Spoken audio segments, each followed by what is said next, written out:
We ain't going nowhere. Yeah, we ain't going nowhere.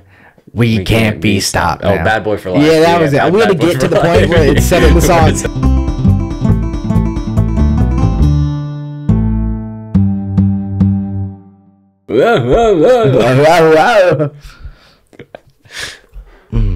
Welcome to the Harvester Sports Podcast. Today is episode number 25. I'm Noah. And I'm Austin. And you want to talk about some Super Bowl things, my man? Yeah, big game yesterday. Big game yesterday. I bet you guys all watched it. bet you knew what was going on. Yeah, big game yesterday. A lot of guys probably didn't watch, but it was actually the Super Bowl 56 yesterday. But, you know, like how we thought, or most of us thought it was going to happen, the Rams won. It was a closer game than we all thought, though. Did most people? I don't think most people. That's true. It was a closer game than I thought it was going to be. Really? Yeah, because I thought they still, like, we can talk, we'll talk about it in a second. I have it written down. But they sacked Joe Burrow 7 times. So I thought they were going to sack him, 10 plus times, and then it was going to be like a blowout. But they sacked him 7 times, and he's still, like, they were down 3 with a chance to tie the game or win the game at the end. Yeah, it's different than I thought I was going to go, but yeah. But not to flex, but my score prediction was pretty close. I said, you said it was really 27-24 Rams. Yeah. It was pretty close, but some people are saying, which I was curious what you think about, that if Odell played the whole game, then it wouldn't have been nearly as close. I think so. I think it would have been. Because he was looking really good. He was looking really good. That first touchdown. He was their receiving core, and he was their offense for a while. Oh, yeah. Because that first touchdown was insane. That was already prime Odell again with the Moss in the back corner of the end zone. Like, that made me really happy as an old Giants fan to watch. But I think. But Sean McVay, after the game, said that, like, after Odell going out, we lost a lot of our offense, right? Because a lot of it was going to, like, if you get Cooper Kupp locked down, they're going to go to Odell. And there wasn't Odell there, so they had to switch it up. That's why, I can't remember what the tight end's name was, but that tight end became a big part of it. Yeah, well, that's what I was thinking early on was, like, the Bengals probably watched a lot of film and studied a lot on how to slow down Cooper Kupp. Yeah. And in the process, maybe that opened up OBJ, and he started shining. But then once OBJ was out, they're like, all right, well, Cooper Kupp's still good, even if he did prepare for him. So. Exactly. That's what we saw at the end of the game, right? To get that game-winning touchdown, it was just like Matt Stafford and Cooper Kupp or someone go win this thing. See, and that's wild to have, because that whole drive was mostly Stafford and Kupp. Yeah. Mm-hmm. But the Bengals defense had to have known these balls are going to be going to Kupp. Yeah, this ball's going to Cooper, yeah. Like, those balls are going to Cooper Kupp, and you still can't stop it, is what's that's wild. That shows how good, Cooper Kupp is. Just gets open. Yeah. Like, even when the ball is going towards him, he still finds a way to get open, which is ridiculous. Which is crazy, because you're like, thinking if you're the Bengals, you're like, okay, what's our first plan? It's going to go to Cooper Kupp. Next, it's going to go to Odell. Odell's not there anymore. Now it's going to go to Cooper Kupp, and he still drives down the whole field and gets that touchdown. Like, that was their whole offense that last drive, which is what Sean McVay said. He said, I just told Matt Stafford, Cooper Kupp, get this thing done and go win this game for us, which is why, Cooper Kupp ended up winning the Super Bowl MVP. Yeah, no, and I mean, he's had his postseason Super Bowl whole season. He's just had just incredible season this year. This is probably, like, if you think about it, this is probably one of the best wide receiver seasons of all time. Yeah, for sure. The triple crown winning, right? In receptions, yards, touchdowns, right? Which is amazing. And then the MVP, the Super Bowl MVP. And offensive player of the year he won. Mm-hmm. So it's definitely, I think, the best wide receiver season of all time. Like, I don't know, it's just amazing. Because he wasn't really like that insane, right? These last couple seasons, like, he was good, but this is where the season where he just blew up. I mean, he's been good and been on the rise the past couple seasons. He had a good season last year, but now you've got Matt Stafford, which helps a lot, and obviously they're clicking. And you also have to think, if the Rams, they didn't have Robert Woods this season. Robert Woods is supposed to be part of that roster. It was supposed to be, or was going to be Robert, Cooper, and then Odell. And then at the end of the game, right, you're only down to just Cooper, which is still wild to even get here and to win this game, but I don't know. I'm just really happy for Matt Stafford that he, like, 13 or 12 seasons in Detroit, made some playoff games, never won one, comes to a good team with a good offense and a good head coach, and then wins a Super Bowl the first season. Yeah, I think it's a testament to, I mean, if you watched much of Matt Stafford throughout the years, then you already know he's, like, one of the best quarterbacks in the league. But to have that sort of, like, once he comes to a team with a lot of weapons, gets out of Detroit, then he immediately wins the Super Bowl. Means he's a good quarterback. Yeah, it means he's a good quarterback. I think But there's some people that was like, are people's narratives changing about Matt Stafford? But in my head, I don't think people were ever saying Matt Stafford wasn't a good quarterback. It was just that he was on a bad roster. Yeah, I mean, it's always been the case that he's been a good quarterback on a bad team, bad organization. Yeah, but I think it's even the case where it's like Detroit fans aren't. Like, they're sad that he's gone, but I think a lot of Detroit fans are happy that he got out and he got to win one. Yeah, well, I mean, he gave his all to their organization for as long as he could, and then... I saw he released a video, like, yesterday after the Super Bowl to Detroit, which is pretty sad. It was like a thank you. And I was like, that's nice that he's still thinking about that. It's like an ex-girlfriend. He's still thinking about it. Did I just say something that came to my head on accident? Did I just leak my own inner dialogue? But, I mean, the offensive side of the ball wasn't the only thing that was going crazy, right? We talked about the 7 sacks. That's wild. Yeah, I mean, both teams' D-lines played really well. Both teams played really well. We anticipated you look at the defense of the Rams, and you know they're going to be bringing pressure and lots of sacks on Burrow. But even the Bengals' defensive line played really well, too. Stafford had a lot of pressure. But, yeah, I mean, well, ultimately, I mean, Aaron Donald was... They don't win that game without Aaron Donald. Yeah. And also Von Miller, too, also had 2 sacks, I think. I mean, just a lot of pressure. A lot of pressure, yeah. Well, and that last play at the end, I don't know if everybody's seen the final play where that was 4th down for the Bengals. Yeah. That was an incomplete pass because Joe Burrow had to get rid of it. Because Aaron Donald wasn't on him, effectively sacking him... Jalen Ramsey looked like he fell down. Jalen Ramsey was on the ground. Jamar Chase was past him. Yeah, so look, that was a touchdown. Yeah, oh, for sure. So if he had a little bit more time in the pocket, then the Bengals win that. Which is is it one of those things where it's like, it's hard because do you think those those critics of the Bengals, like during the draft of Jamar, they're not really proved right, but at that point they're proved right, where they were like, they need to draft a tackle because Joe's not going to have time to throw to Jamar, which they got to the Super Bowl, right, with that banged up offensive line, but also like that play a little bit proved their point, right, that like he's not having time to get there. Yeah, but I don't think so because like I don't think the Bengals look at like, yeah, they got sacked 7 times in the Super Bowl, but I don't think you're looking at that and being like, oh, I really regret us drafting Jamar Chase. We should have drafted offensive linemen with our first pick.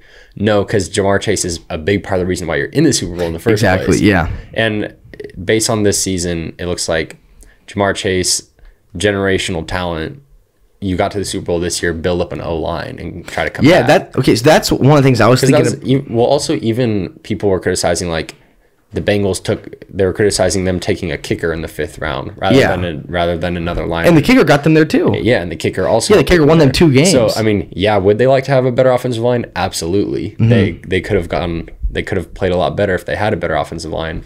But the kicker they drafted and the receiver they drafted are both in large part why they were in the Super Bowl in the first place. And in my head, I'm like, okay, we got this far without that banged up offensive line. Now let's strengthen the offensive line and let's see where we can go now, right? Because you have Jamar. There's going to be good offensive lines every year, right? But you're not going to have that Joe Burrow and Jamar connection every year. That was the one year where you had a shot to take Joe Burrow's #1 target in college and now bring him to the NFL and bring that back. Yeah, so I mean, at least Joe Burrow survived the season. Yeah, he survived. Killed. Yeah, and so now you can hopefully give him an offensive line. And we're saying survived, not getting killed, and the man was banged up this week, which is wild. They were like 7 sacks. That's not that bad, right? Like he survived out there. Well, he was even. Yeah, I think throughout the last 3 playoff games, it was 9, then 7, then 7 is how many sacks they got each game, which is ridiculous. And he's the first ever quarterback to be sacked the most in the league and make the Super Bowl that year. Yeah. Which, I mean, imagine if he wasn't getting sacked the most that year. Yeah, imagine if he wasn't getting sacked the most. Time in the pocket. Yeah, that just, like, it makes me think about my dad's situation for a second, because he was sacked. I think Joe was sacked like 51 times, like that, like 52 times. My dad was sacked 5 extra times than that. That's so insane that with one less game also. Yeah, with one less game, with like not his star wide receiver, just by himself out there. Like, that's just insane that Joe. I'm proud of Joe and surviving. That Dad's happy too. Dad was rooting for Joe because he doesn't like to see these quarterbacks get banged up. He's never rooting for anyone to win his record. Yeah. Well, I mean, you got to think Joe Burrow's going to be back in the Super Bowl soon, probably, right? Yeah, that's why. Or at least at some point. That's what that's what we all were saying about Like how I was like, I think I'd rather have the Rams win because they had a lot of older veterans on their team that I want to get their ring. And I think Joe's going to be back. You know, Joe's going to, I think. But you know who else they said about? Dan Marino. That's true. And he never went back. So, you know, that could be really true. Know. Yeah. I mean, that would suck if he had a Dan Marino situation, just never went back. Yeah. They just listen to Kid Cudi crying. That I would not have gone to that concert, dude. Yeah. I mean, that's so sad. People were saying like it's good of him to like not be. There's just no good way to behave. No, after you lost the Super Bowl. Was it that night or was it? I think it was last night. Dang, I don't know if you guys, because Kid Cudi and Joe Burrow have like a close connection. Yeah, the little boys. They're like, he gave him a jersey. He listens to all his music and stuff. So Kid Cudi had like a private concert, and he invited like for the Bengals and after the Super Bowl, and Joe Burrow got like invited on stage and he had him up there. Like dancing, singing along a little bit, but he was just didn't really look there. Like his heart was in it. We're talking about imagine him playing day and night, and he's just day and night. He's just sitting there crying. Only stoner seems to free his mind at night. Oh, that song's too good for me to finish that bar real quick. This episode's getting copyrighted. You sounded too much like Kid Cudi. Oh, thanks, dude. That means so much. Hit the hum.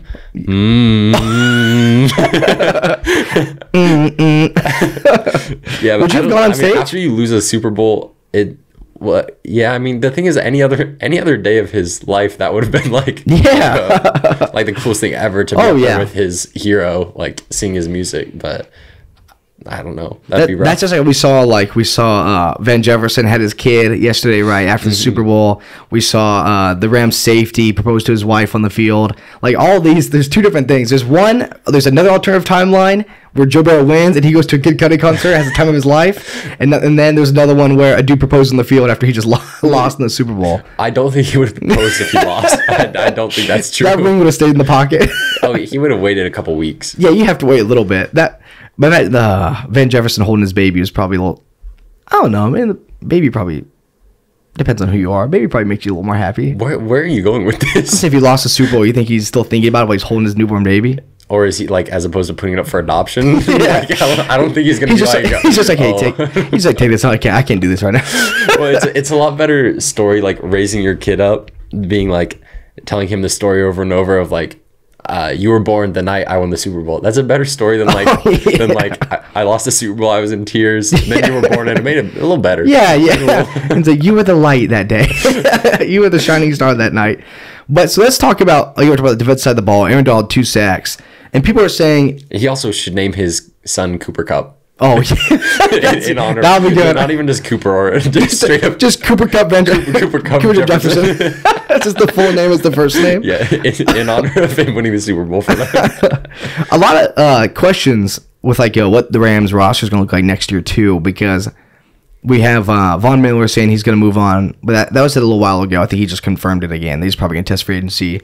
He could stay though. He could stay. I mean, he's just testing the waters. Yeah, seeing what's out there. He might go back to Denver, especially if they. I would like that, especially if they get a certain quarterback. Yeah, I think I would like that if for him, for the storyline for him, he goes back one or 2 more seasons. Pop out for 1 year, win a Super Bowl, pop back. Hey guys.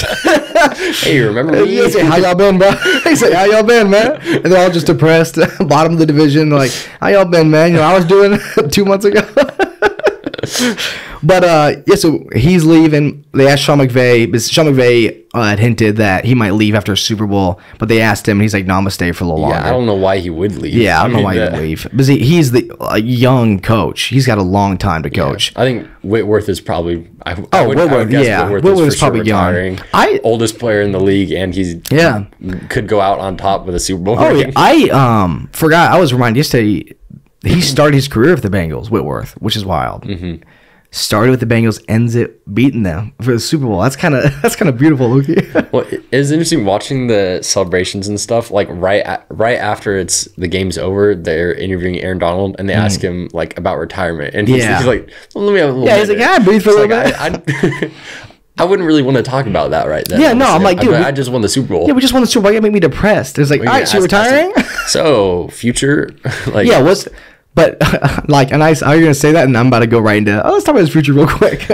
But okay, so it doesn't matter if he's retiring this year or not. I think he already has a Hall of Fame. I think he's for sure Hall of Fame status, and I think he even has a case for top 3 defensive players of all time. Maybe in my mind, probably top 1 for sure up there. Yeah. Yeah, because Oh, okay. So for those that know, I'll read his career real quick. 8 years in the NFL. 8 of those he was in the Pro Bowl. He was Rookie of the Year 2014, same year as Derek and our boy Khalil and all them, which is an insane draft class. 7 first team All Pro, 3 times Defensive Player of the Year, 2010 All Decades team, and he's only ever missed 2 games for non-related football, like not related for injury reasons, and now he's a Super Bowl champion.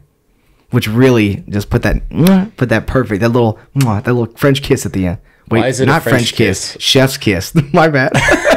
But really put that little like Aaron Donald's little French kiss. Let's get it. It's like, all right, and when Super Bowl, so I guess my bad. I don't know why I moaned in the mic, but I think that's what a lot of times when you're talking about is a dude making the Hall of Fame or not, it's always like how many Super Bowls has he won? Does he have a Super Bowl ring? And I think it's always best to have one on your resume. Yeah, well, I mean, he was first ballot Hall of Famer no matter what. Before he won the Super Bowl, but. Yeah, that is for sure. Because, I mean, at the end of the day, the Super Bowl is why you play the game. Yeah, like, that's exactly what you're shooting for. You're playing the game to go to the Super Bowl. The thing where, like, if Eli Manning didn't win those 2 Super Bowls, would he be Hall of Fame? Yeah, I don't think so. It'd be tough to make that case. But. Yeah, but he does not have the skill set of, like, Aaron Rodgers or any of these guys. But he has those Super Bowls, which is why he's probably going to be in. Well, and even Matthew Stafford has... It's tough because he's for sure like one of the. I think he's number 12 on the all-time passing. He's up there on the all-time passing list and has a lot of great stats. And now he's finally got his first Super Bowl. Yeah, which with I don't it'll be really interesting to see what happens when he retires, if he gets to the Hall of Fame or not. Because he's got like his stats are really good, and then he's been on a really bad team. Only made the Pro Bowl once. Yeah, that's. With him, I'm a little more like up in the air with, because I don't really know what direction it's gonna go. Like, do they let him in? Do they not let him in? Because he's one of the guys. Like, I really love Matt Stafford. I really like him as a player, but I don't know. Do you let the guy, like, he has a Super Bowl win? He was in the Pro Bowl just once. You know, you've been playing for 13 seasons now. That's why I would think that he's still. I think he's 34. I want to say. Yeah. That after he hopefully plays a couple more seasons in LA, he'll have some more like. Winning seasons and boosting up more. Yeah. But he's just he's always been a Hall of Fame caliber player. Yeah. It's just his record is not a Hall of Fame caliber record. Exactly. But it just comes into like how much you weigh record versus personal statistics. Because leading the league in game-winning drives, I'm pretty sure. Yeah. So that's why I always like when people talk to me about Derek, my uncle, that I compare him to Matt Stafford a lot, because in reality, they're like very similar quarterbacks. Yeah, lots of game-winning drives. Yeah, as well as like play style and like stats are looking, they're like very similar. And it's just really interesting to see.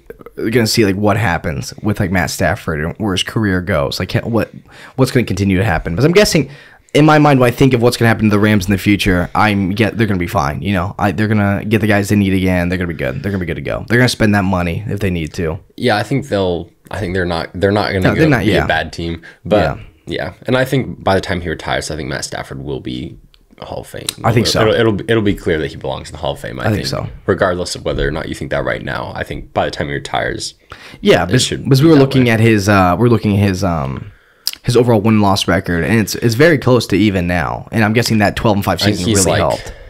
15 or 16 games below even, something like that. Yeah, so you played 2 more seasons. Which is honestly better than I would have thought. I definitely thought he was deeper. Yeah, but you played 2 or 3 more seasons. You're definitely going to be in the positive, I think, if you're in LA. Right? It'll be close. Yeah. Yeah, like it needs to get 15. I guess you're not winning all those games. There's gonna be some losses in there a little bit. Well, were you expecting him to go 17-0? I guess I was only counting the win column. I wasn't counting the extra losses that pop in and out. You know? Okay, nice. So it was going like this. Because this year I think they went 12-5 this year. Yeah. So that put them at, that might not be right. Maybe 11-6. No, they're 12-5, I think. So that +7. Plus it'll be some. Yeah, it'll be something. It'll be better than some people's records. Yeah, it'll be better than some people's record. Because Eli's last game determined whether he was going to be whether he'd be losing record for 500. Yeah, I can't remember if it was going to be his one up or one down. I think he was. I think he was fighting for even against the Eagles, right? He was fighting. Yeah, I think he won his last game. Yeah, and he retired 500. Baby, that's just how my quarterback would go out. That's so beautiful. It makes too much sense for me. Like, this is begging, please let me go out 500, please. But before we wrap up talking about the Super Bowl, I want to talk about some rushing stats real quick during the Super Bowl, right? and you tell me. I'm going to ask you what you think about this, and because there's always a big argument in football. Pay running backs, don't pay running backs. You know what I'm saying? That whole thing. There's always a big debate. So the rushing stats this season, the rushing leaders, Cam Akers in this game, 21 yards, Joe Mixon, 72 yards. And the average base salary for the leading rushers in the last 13 Super Bowls was only $1.1 million. And LeGarrette Blount was the leading rusher in 3 of those Super Bowls and only combined for $2 million in those 3. So how do you feel? Out of Super Bowl winning running backs? No, those are all the last 13 Super Bowls. The starting running back has averaged $1 million on both teams, the winning and losing team. So how's that like? Yeah, I think is that making a statement for don't pay running backs and you can get by just guys that are there, or is that? I think it's just a reflection of how the league is trending. It's a quarterbacks league. It's because. I mean, whatever the salary, I don't know what the stat is offhand, but the salary of the quarterback over those last Super Bowls, it's probably insane. Is Tom Brady half the time. Yeah. So that's a lot of money. Yeah. But I think it's just a reflection that the NFL is becoming more and more a quarterbacks league, a passing league. Even like, how many yards do you say the Rams had rushing? The Rams only had 21 yards, or Cam Akers was their leading rusher of 21 yards. Yeah, I think they probably used their running backs more passing last night even than rushing. So I don't know. I mean, there is a case to be made for like if you can put that money elsewhere and then get one of these guys that's just a solid running back. Yeah, because you have guys like if you have the opportunity to have Derrick Henry, give him the Duffy. Yeah, get Derrick Henry. Yeah, give him as much money as he wants and let him carry your team. But there's a certain point where maybe it's like let's just get a solid running back. Yeah, I think where I stand, I'm definitely in leaning towards you can get a running back in the draft or in free agency unless you have one of those top 3 guys who are really like game changers like Derrick Henry or even Saquon when he's at his best, right? Saquon is like a generational talent in the receiving game. He can help you there and not just the rushing game. So I think if you have one of those top 3, you pay them the money, but if not and they're asking for like 50, 100, like $1 million, then we might need to focus some other places. Well, or even you have a lot of the running backs that are getting more money or are better running backs are more versatile. So you have like Alvin Kamara, that he's being used out of the backfield as a pass catching running back as much as he is rushing, it seems like. And that works really well for them. So, but also like last night, if you looked at both defenses, I wouldn't want to rush against you. No, I wouldn't run against you because sorry, just blanked out for a second. The Bengals run D was like insane last night. It was wild. And then that play with Aaron Donald that we watched against Samaji when he grabbed him, like when he held up the guard and then he grabbed him and pulled him back. That is so wild to see the strength that one man can do to an offensive line. Like that's like a 300-pound dude that you're shoving out of the way with one hand, and then you're yanking that running back who's running full speed to just get 1 yard, and you're being able to stop him in his tracks and pull him the other way. It's just insane the strength these guys have. Also, did you know that this is pretty unrelated? I'm ready. But I believe last night made it the 8th time in a row that the Super Bowl coin toss winner has lost the Super Bowl. 8 times in a row is so wild. Like that. That's getting to like something's going on, you know? Like like I don't know how you explain that, but 8 is enough to where it's like like one or 2 times is not a science, but when it gets deeper, it's like something's going on, bro.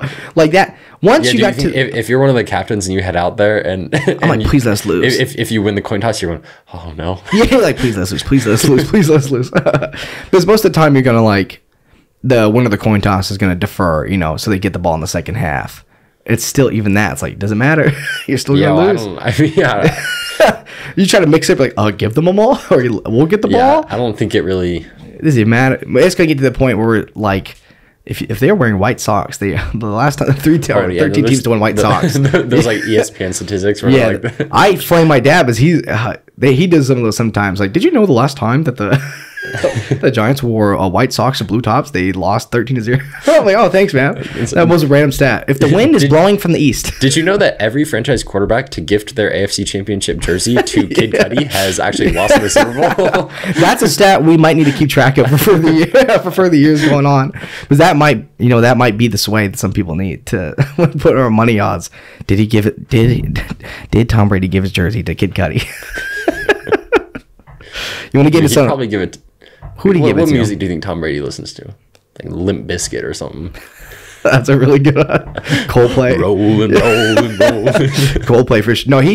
No, he probably puts in his own ears. He listens to like his highlight, like those videos he puts on Twitter. You know what I'm saying? That's good. He's one of those. He listens to like motivational talks of himself. Yeah, or just Motorhead for no reason. What did Gronk listen to? Be like, Gronk listened just to sound of screeching metal. like metal music, or just like just legit metal screeching, like forks going just to get him ready. You look at him in the locker room, his ears are bleeding, but he's locked in. I think he's listening to. They listened to. What song was it? Boys in the Hood? No. Oh yeah, are you talking about the Brady and Gronk video? Yeah, that one. What song was it that they were doing?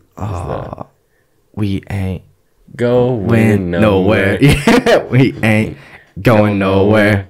We can't be stopped. Oh, Bad Boy for Life. Yeah, that was it. We had to get to the point where it said it in the song. I like how both of our friends are like, get there. There it is. I was like, there's kind of a few lyrics before we get to that part. Yeah, I was like, that was right here. The song kept going. 3 minutes in the video, we're just still singing it. I'm like, we haven't said the song title yet. Man, what they named this song? Yeah, like, what did we... You want to get into some the NFL honor stuff? Pretty interesting, but I think a lot of the stuff is probably, a lot of us probably knew what was going down. Yeah, this last week had NFL honors. Also announced the inductions for the Hall of Fame. Yep. We got some Raiders in the Hall of Fame now. We got some dudes who were well deserved in the Hall of Fame. Cliff Branch finally made it in. One that when you look at all his qualifications, it's like how is he not in yet? Yeah, 3 Super Bowls.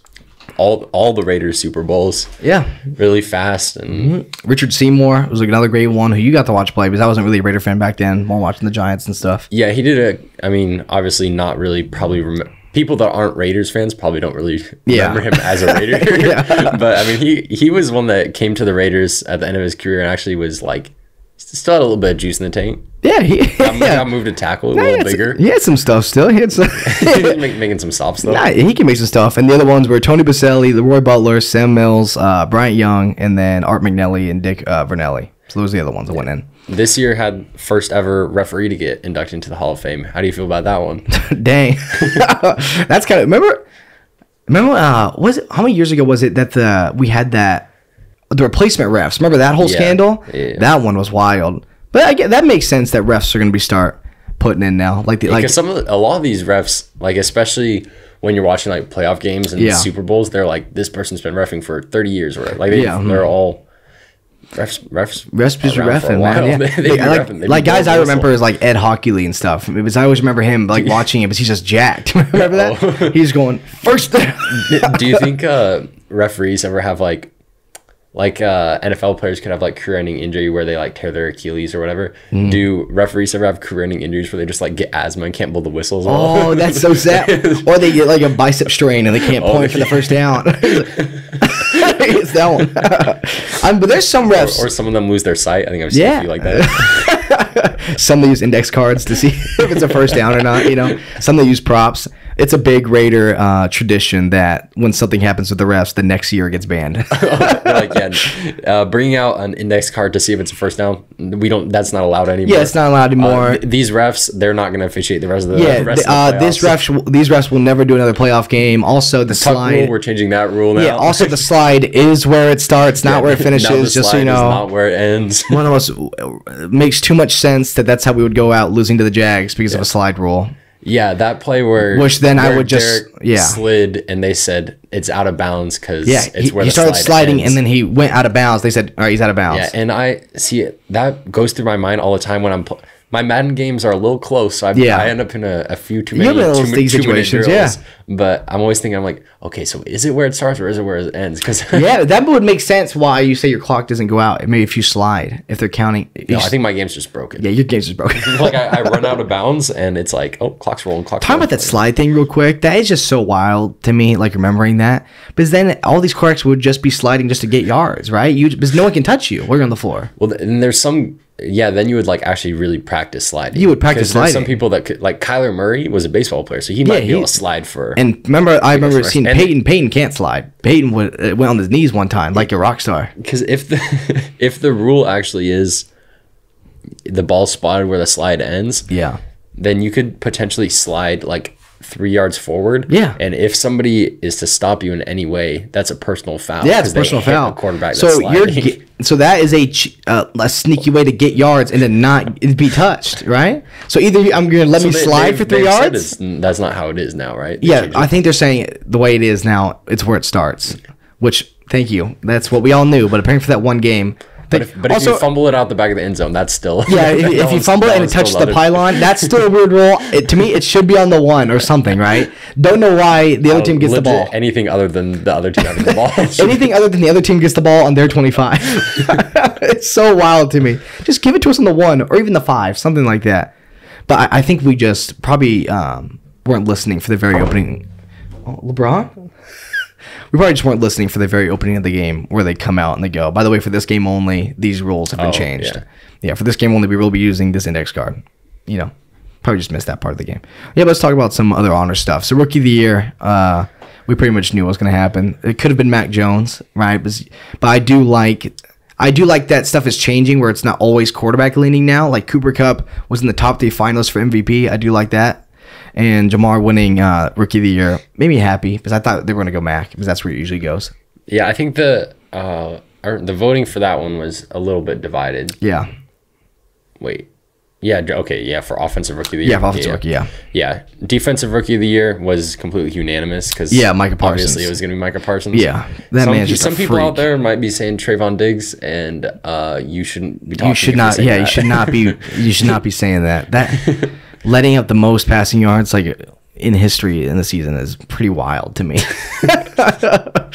But hey, man, if that's what it takes to get an interception or two a game, go cook. But maybe it is nice to see somebody that's not a quarterback get Rookie of the Year. Yeah, it does raise the question: why did Justin Jefferson not get Rookie of the Year? Yeah, why just not get it? Which he was legit. He broke the record. So, yeah, he was breaking Randy Moss's record, but it's all right. But Jamar Chase ended the season with 81 receptions, 128 targets, 1,400 yards, 13 touchdowns, which is an amazing rookie season to have. And that was the impact that they were looking to have for the young man. Not taking your franchise tackle, taking the boys wide receiver instead. That's a great way to start your career. Yeah. Well, also, did you see when Joe Burrow won Comeback Player of the Year, he went up there, gave his little acceptance thing, and then when he went to go sit back down, he left it up there, and people were making a big deal about he left it up there. He's focused on he's focused on getting another trophy. Nice. He's focused on the Lombardi or whatever. But I was like, I think he might have just forgot it. He might have just forgot to grab it, man. They were randomly just on some roof, weren't they? The Bengals. It's probably in by UCLA or UCLA. They were on some roof. Yeah, they were on a roof for theirs. Because I know the Bengals were at UCLA for their practicing and stuff this week. But so good. Because I remember somewhere. Was just them sitting and just skylight in the background, and then they were just in t-shirts, and they're getting up and grabbing the award and going thanks, and just sitting back down. And then Defensive Player of the Year, T.J. Watt makes sense again. He had another great season. Defensive Rookie of the Year, Micah Parsons makes too much sense. And another one that I saw. Best moment of the year went to Justin Tucker for his best play of the year. Yeah, best play of the year went to Justin Tucker for his 66-yard field goal. Yeah, makes sense. Makes sense. I'm glad to see that they gave it to. I mean, I don't know that they really have a history of disrespecting kickers, but it's cool to see. Yeah, it's cool to see. Like I said earlier, it's cool to see the different the changing of position and stuff. And as a walk-off game-winning field goal. That was literally the perfect distance that hit the crossbar. It legit hit and bounced in. Yeah. So are you a little sad that Justin Tucker now owns the record and Seabass doesn't own it when he lined up for that 70-yard field goal? Seabass hasn't had it for he missed that. He missed that one. I was sad that didn't go in when they lined up for that 70-yard field goal. Yeah, I think it was 74 or something yard field goal attempt. Well, I mean it was right before halftime. Is the last play of the half, so it was either Hail Mary, kneel it, or send Sebastian Janikowski out there, let him go for a 74 yard. That would have never been broken if that magically went in. That no shot anyone makes that next. That a 74-yard field goal, whatever it was, is incredibly insane. So yeah, again, we talked about earlier, Cooper Kupp on Offensive Player of the Year, which, you know, makes so much sense. We talked about Hall of Fame already, Comeback Player of the Year, Joe Burrow, which, if, like I was talking with my dad, I keep wanting to call him DC8, but I think call him that DC8. I was talking to DC8, and he was like, he knew it was going to go that way because it makes 2 cents. You tear your ACL, and then you make the Super Bowl. You know, he's probably going to win Comeback Player of the Year. Yeah, over guys like Dak. I think that they don't take into account postseason. Okay, yeah. But yeah, still, I think it was actually really. I think it was only like a few vote difference between Joe Burrow and I think maybe like 24 to 21 or something like that. But it was pretty close between Joe Burrow and Dak. But yeah, I mean, it was gonna be a quarterback that hurt their leg. Yeah, it was gonna be somewhere. But that's another insane story. Man tears his ACL, which is another crazy part of that story, right? Like 4 minutes after he hurt his leg, he tweeted out, "See you next season." Like he confirmed himself very quickly that it was a career ender, not career ender, season ender. That would have been so sad if the rest of his career was gone. But that was another crazy thing to see, like him confirm it so quickly. You know? Yeah, I mean, I think you know. If you tear your ACL, when you know, you know. And it got confirmed today. That's what happened to Odell. Is it confirmed? Yeah, it's the tore his ACL. Which, I mean, he's a free agent this season. We'll see where he ends up. A free agent with a torn ACL. Yeah, we'll see what happens with that. Probably, I'm guessing that means he'll be back. Probably back in time for the regular season. But I'm thinking that heading into that game, if you're Odell, yeah, and somebody says, okay, you can get a touchdown in this Super Bowl and get a Super Bowl ring. Like you get to win the Super Bowl and have a touchdown in that game, but you get a torn ACL. Are you taking that trade? Oh, I take that for sure. I think I'm taking that every time. Yeah, but imagine how sad you would have been if he didn't get that touchdown, he tore it, and then they lost. That's awful. Well, that's what even if they did, even with that touchdown, if the Rams had not pulled it out, that'd be a real bummer to be looking on the sideline, knowing in the first half you had that offense clicking. Yeah, they were moving down the field. Game, and then if you lost or if you got hurt and then they ended up losing, that would be really tough. Which is, people are saying, like, where do you sit on the let's ban turf, let's get turf out of here? Yeah, I saw it. I think Nick Chubb tweeted out that that they were saying the majority of NFL players really don't like turf, and they're trying to get petitions going to get rid of turf. But it's like DC8 told us before, in grass, when you plant, the grass moves with you and you can turn. Turf, you plant, and when you stick, it sticks. It doesn't move, so your knee stays in place. It makes sense if you watch that video of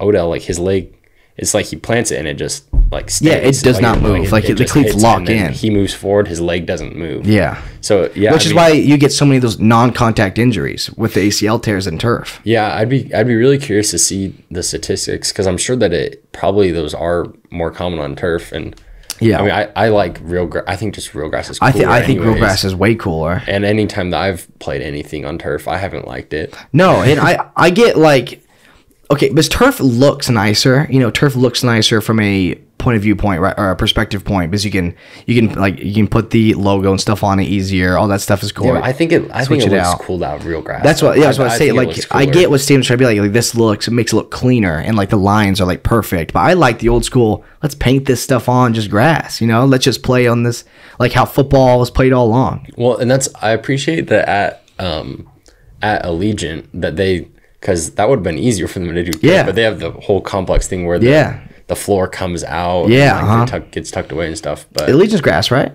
Yeah. It's the really crazy system where it like slides under. Yeah, it slides out so they can do like concerts and stuff underneath, and then keep the grass clean and safe. Whereas not safe. Well, I guess safe. But yeah, I think I'm definitely a grass over turf type of guy. Yeah, well, and I also like when you get tackled and the dudes, they get up and they have just the grass clump in their helmet. That's sick to me for some reason. Yeah, those make for sick highlight videos. And grass burns or grass stains on your jersey. Yeah, no one's. I like the dirty jerseys. Let's get a little rough out there, man. That is one thing about when the Raiders were in Oakland. I think the jerseys looked sick when they were in the dirt. Oh yeah, but everything was dirty, straight brown. And yeah, it was even brown and like red from like the baseball field. Like you would see like the infield just all over them.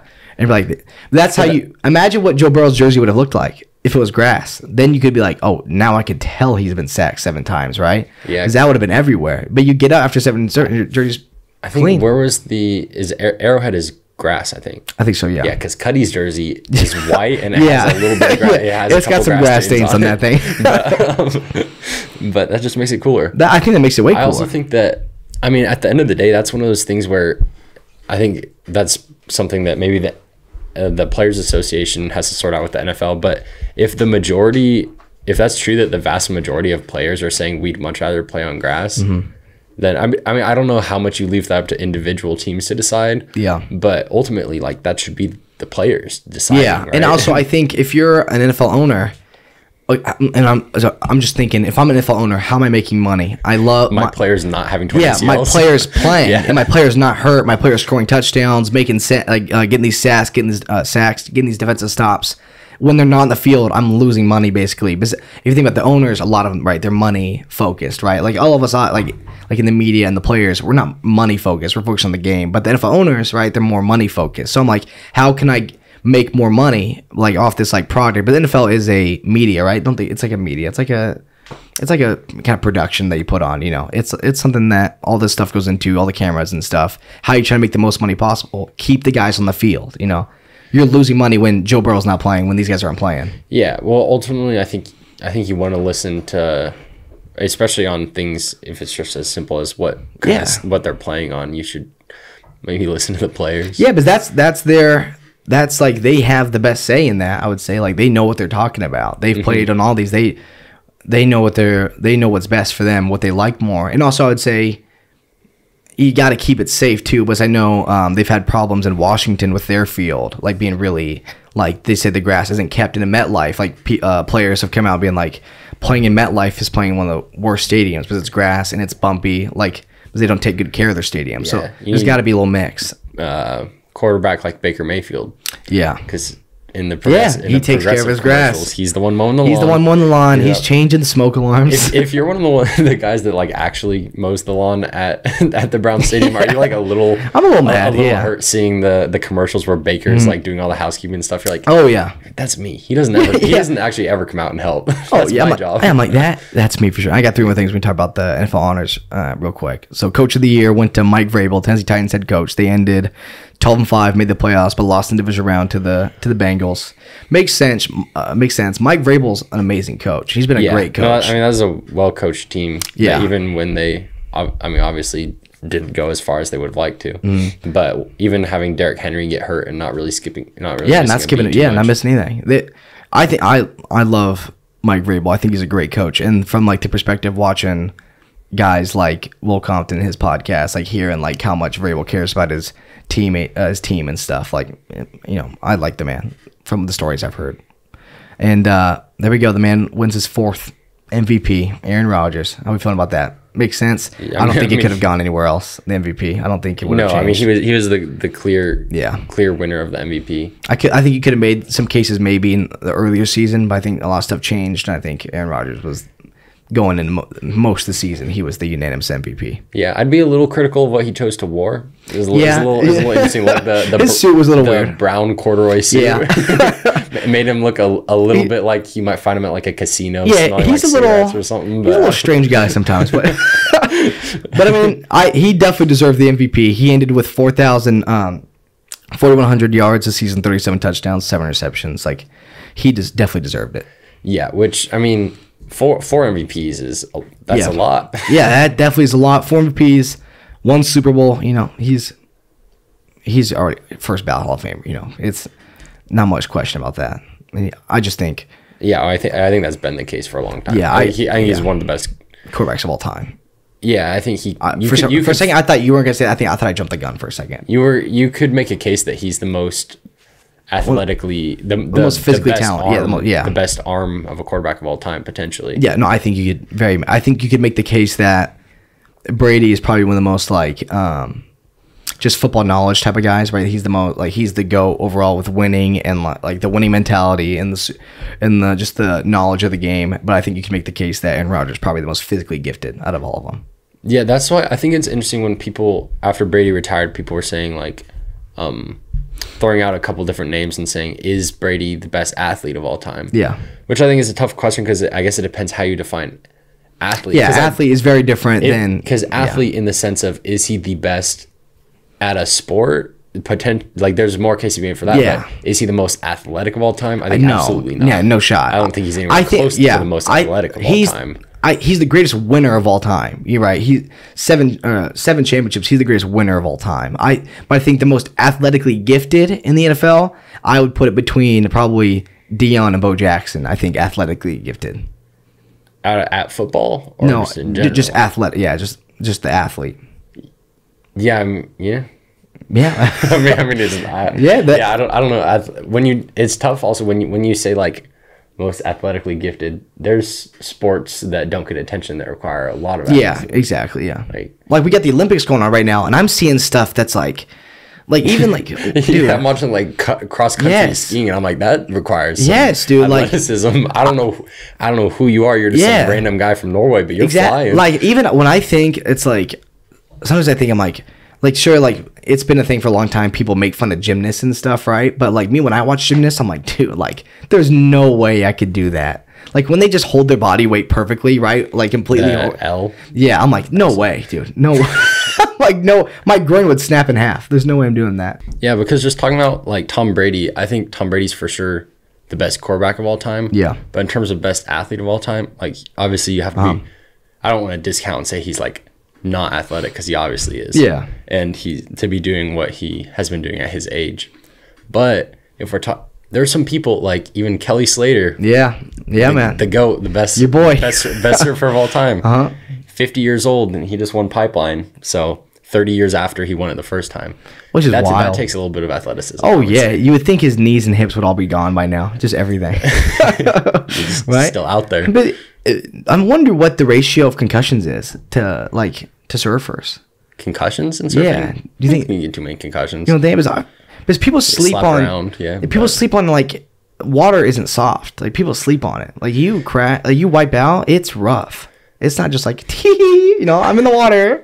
I'm Little Mermaid. You know, it's freaking. Well, the thing is, it is just like when people say like, oh, it's just water. It is just water, but it's also tons and tons and thousands of tons of water getting dumped on you. So you're like at the waves that like pro surfers are surfing, like Pipeline, like Jaws. Those are like. Those hurt. Yeah, that's why like people like big wave surfing is unreal. I mean, it's like surfing a mountain. Yeah, the most excitement I'll get out of that is just watching Chasing Mavericks. I'm like, this is enough for me. You know, I watch this, I go, oh, that's cool. I'll never attempt it, but it's pretty sick to watch. Yeah, well, while we're talking about board sports, also the Olympics going on, and watching Shaun White's last run was. His interview afterwards it's so sad. Man, it was crying. Yeah, dude, and they hit him with like, and by the way, we have your family right here. I was like, come on, and he saw his family start crying. He's like, don't do this to me, dude. But watching athletes cry is so sad. Oh, it hurts my heart. Like Odell crying last night. Odell had they won. Rough, dude. I started looking. I was like, I need to start wearing my Giants Odell jersey again. This was hurting my heart. But that's crazy. Shaun White competing in 5 Olympics. Yeah, that's insane. That's ridiculous. It was just to think about.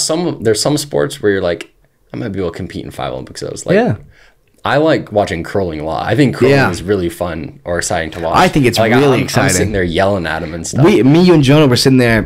Jonah was a boy. We were sitting there screaming at the TV watching it. Or when he was stressed out and then looked at the TV and saw that. He's like, what did he say? He was like, oh, and the Americans are losing. We were at Wingstop. He was ranting and complaining, and then he looked at the TV and we lost figure skating. He was like, and we lost figure skating.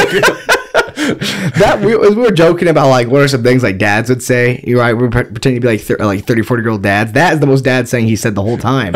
And the Americans are losing figure skating.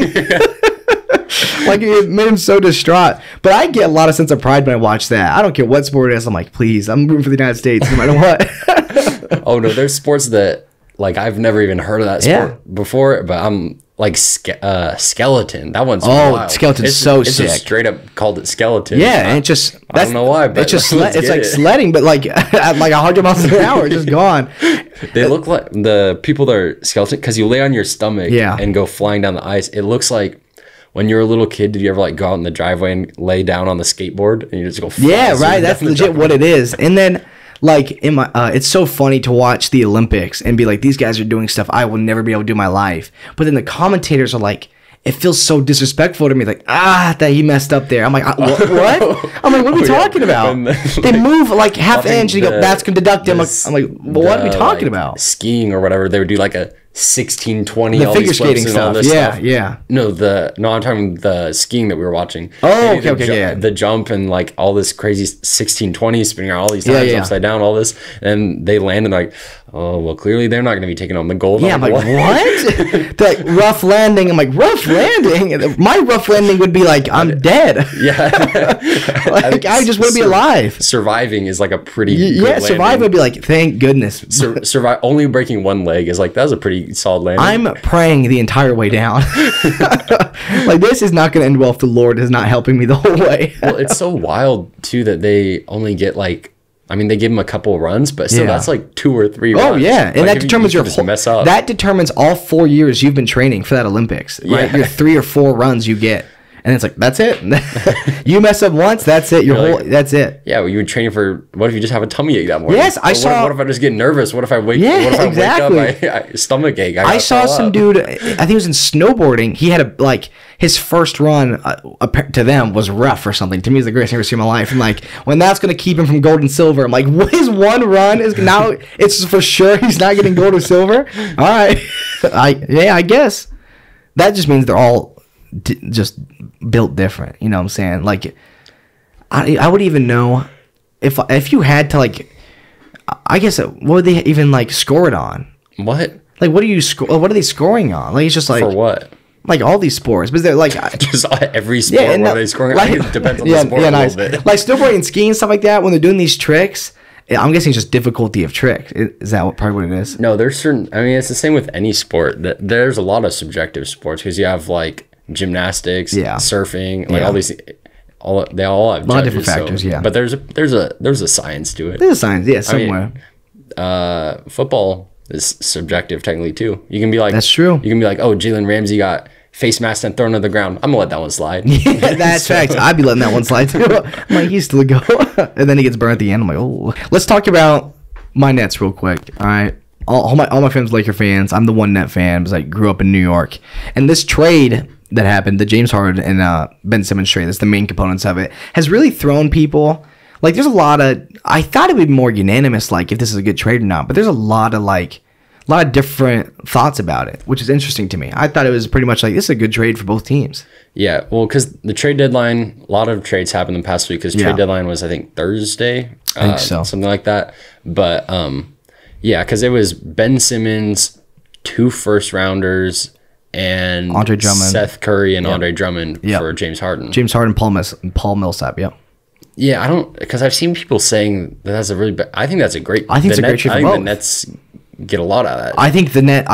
If I had to be honest, I'd say the Nets won it, but I think both teams win because if you're the 76ers, Ben Simmons isn't going to play for me anymore, right? We need to move on. He does not want to play for me. Then it's Ben Simmons just isn't probably going to work out that well in Philadelphia. But now you've got James Harden and Joel Embiid on the same team. Yeah, which is a really good team. And then if you're the Nets, you're like, we got this guy Ben Simmons, right, who has all this potential and has shown like this aspect of being an amazing defensive player, plus 2 first-round picks, plus Seth and Andre Drummond. We need a center, another shooter would be amazing, right? Like it's a win-win to me. Yeah, I mean, I think Seth. I think Seth has been very underappreciated. I think so, because obviously he's not Steph. But, he's still a great shooter. Seth Curry is a great player. Yeah, but also, I think you have to look at people that are saying the Nets shouldn't have done that trade or whatever. Yeah, you have to look at it's the day of the trade deadline. James Harden has said, "I don't want to be here." Yes, yeah. And you can get 2 firsts, Ben Simmons and Seth Curry in exchange. And Andre Drummond, Andre Drummond. Yeah, do that. I think it's a win. That's, like I was saying, Ben Simmons, Sixers, he doesn't want to play for you. James Harden, he doesn't want to play for us. Let's just swap it. Let's just give them 2 new places to play, and let's just go with it, right? Let's give them both what they want. They're out of there, new team.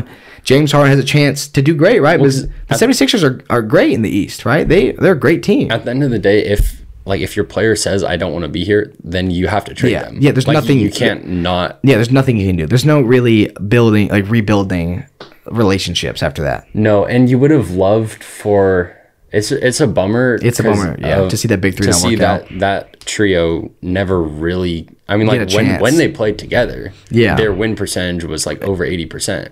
Yeah, they just hardly ever got to play together. That entire time that Kevin Durant, Kyrie, and James Harden were all on a team together, they played like 16 together. games. Yeah, yeah. Which, I mean, like, it's not even like it's a bummer that they didn't win a chip together. It's a bummer that they even play together. Like, that's the real thing. Like, it's a bummer we could even see them, like, on a nightly basis, just play ball together. Which is hard, but it's like, oh, the Nets built this super team. But it was like a super team, right? I'm not going to say that that's not like an amazing big three, right? That's an insane big three. But they never played together. So, like, it's more of a letdown, I think, for Nets fans and for the Nets organization. Yeah, which now the other big question mark is just Kyrie and what's going to happen there. Yeah, what's going to happen with him, yeah. Because that's not ideal. No, it's not ideal, especially when you think about it, that Kyrie's the reason KD is in Brooklyn, right? Because supposedly Kyrie talked KD into coming. I mean, like, let's meet up in Brooklyn. Yeah, and now KD's taking. I mean, KD's really the figurehead in Brooklyn now. And KD's like, I love it. The face of the franchise, really. Which when KD was coming out and be like, I love it here in Brooklyn, I'm like, thank you, please. Like, it's just you. That's all I need, man. And I don't think. I think the Sixers got better with this trade, obviously, right? You get rid of the guy who's not playing for you anyways. I think the Nets get better. James Harden, right? Already, these guys aren't playing a lot together. I think Ben Simmons, both of them, Ben Simmons has been hurt. I think James Harden's been hurt. But I think at the end of the day, this is going to be a good trade for both teams. Yeah, well, and they made a trade, which is more than you can say about some teams. Some teams were very like to just let the trade deadline go by and say you were very let down about that. Yeah. Well, I mean, I guess the Lakers, we think we got our guys, so we'll see what happens the rest of the season. How do you feel? People saying that Westbrook is a post All-Star break player. You excited to wait for that? I hope so. I mean, it's tough to watch it's tough to watch an All-Star not be an All-Star. That's one of those things that optimistic Lakers fans will say about for just because they want to believe it. Where you watch a player struggle for the first half of the season and be like, oh, just wait till after the All-Star break. Like, okay, hopefully. Yeah, please. I hope so. Let's see it. I hope that's true.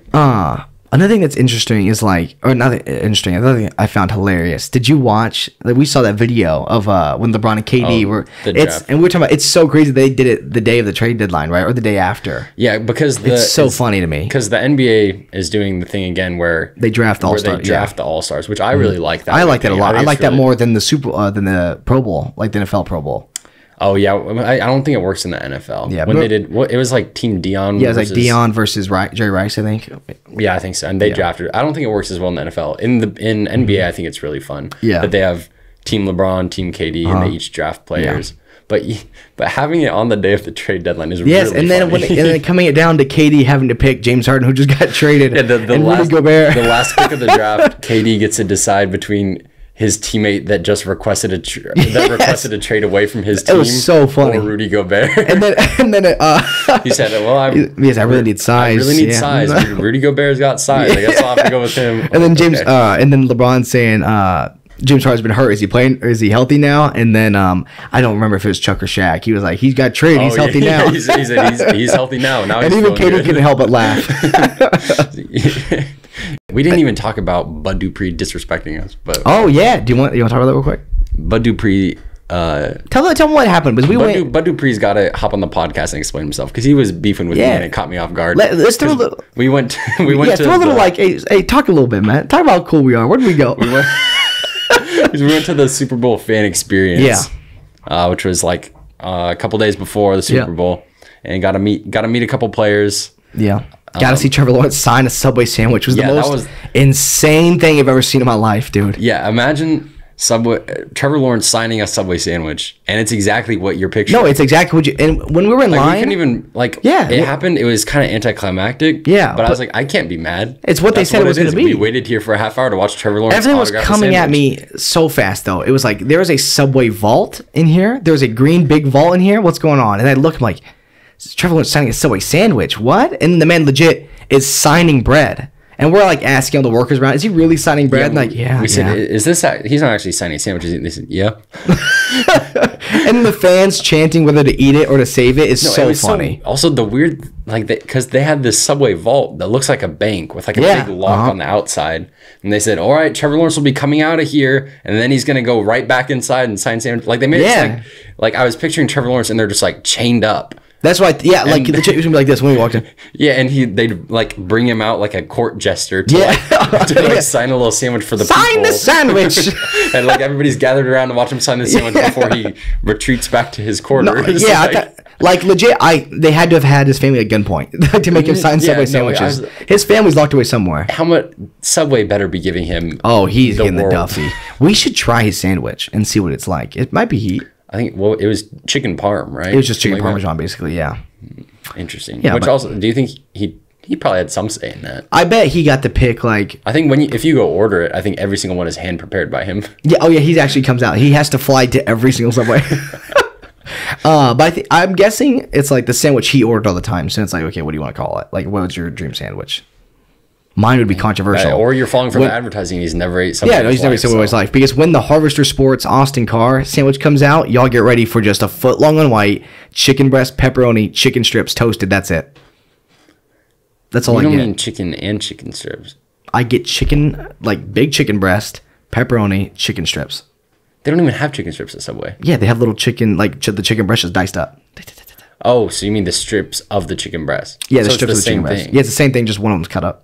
And I get both. That's the worst Subway order I've ever And then they go, that's it? I'm like, yeah. They go, you sure? I'm like, yes. Like, please. That's the worst thing I've ever heard. You used to work at Subway, so you would know. Yeah, that's still the worst. You've seen the worst order I've ever heard. But yeah, Bud Dupree said, I just said, hey, how's it going? And he said, it was going good till I saw you wearing a Derek Carr jersey. Yeah, that's a game. What does that mean, bro? I was so caught off guard by that. Yeah, and then like I was over there like Lennon Cullen was signing my thing, and I just hear him pressing you, and then you want to tell him you gave a little pitch to Bud Dupree, didn't you? Yeah, I panicked and I said, you look good in silver and black. Did he say something to you? He said, yeah, I bet I would. So, hey, Bud Dupree to the Raiders confirmed. Yeah, that's all Noah. Noah did that for us. So if he comes, then but then that's all me. The fan experience, it was really cool. I think like getting those guys to sign their stuff, like Kendrick Bourne, stuff like that. Those guys like every 2 hours. It's pretty cool. Like to go through all that stuff. Mm-hmm. Yeah, lots of little Bengals fans running around going, who day? That kid hitting the gritty going, who day? It was wild. Yeah, and they've got tears down their eyes right now. I hope that little kid's crying. He's gonna gritty to his room tonight, just in tears. All right, thank you so much for watching episode 25 of the podcast. Make sure you're subbed and following us on social media because we've got a lot of good stuff coming. Subbed is short for subscribed. Yeah, Austin, why don't you tell them a little bit about what we got going on? Thank you. Let's dual mic it. Make sure it's echoing. But for y'all that don't know, we had TikTok, and I'm doing this thing for 11 weeks as leading up to the NFL draft. I'm doing 11 weeks of just NFL prospects. Each week, its own prospect. This week was quarterbacks. So every day, I'm doing a different quarterback, like 2 minutes, so you can break down. You'll be able to see who did my team just draft, right? You're like, who did my team just draft? I don't look like a dummy. I want to know who my team just picked. So you watch my little video. You understand some basic facts about the guys. So this week's quarterbacks. Then after each week, I'm going to post an article ranking them, right? My top 5, ranking those prospects of that week. And I'm also going to post a YouTube video doing the same thing, getting a little more in depth. So if you guys like that, just stay tuned on our TikTok or Twitter. We'll be tweeting. I'm tweeting every day. We're all doing stuff. We're posting articles. We're doing a lot, man. Spoiler alert, Sam Howell is the best player in the draft. He's somewhere. He's in the draft. He's number 1. Sam Howell, please hop on the podcast. I love you so much. Please. Thank you all. Please. Mwah.